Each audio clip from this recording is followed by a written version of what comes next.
మన గృహంలో అనగా ఇంట్లో వాస్తు ప్రకారంగా పూజా గది ఏ దిక్కున ఉండాలి, అదేవిధంగా ఆఫీసులో కానీ కమర్షియల్ ఏరియాస్లో దేవుణ్ణి ఏ దిశలో పెట్టుకోవాలి, అదేవిధంగా పూజా గదిలో ఏ దేవతల్ని ఏ దిక్కున ఉంచాలి, తద్వారా వచ్చే ఫలితాలు ఏమిటి అనేది ఈనాటి అంశంలో తెలియజేయబోతున్నాను.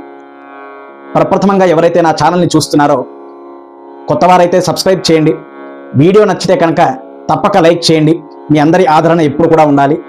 అదేవిధంగా 10 మందికి షేర్ చేయండి, అందరూ తెలుసుకుంటారు. పక్కనే ఉన్న బెల్ ఐకాన్ నొక్కడం మర్చిపోవద్దు. విషయంలోకి వెళ్ళిపోదాం. వాస్తు అంటే చాలామందికి నమ్మకం ఉండదు, కానీ శాస్త్రంలో చెప్తున్నారు, జ్యోతిషంలోనూ చెప్తున్నారు.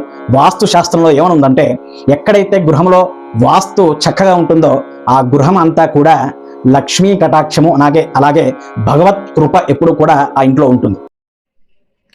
ఫుల్ వీడియో కింద మీకు లింక్ పెట్టాను. అందరూ కూడా నచ్చితే లైక్ చేయండి, షేర్ చేయండి. మీ అందరి ఆదరణ ఉండాలి. శ్రీమాత్రే నమః.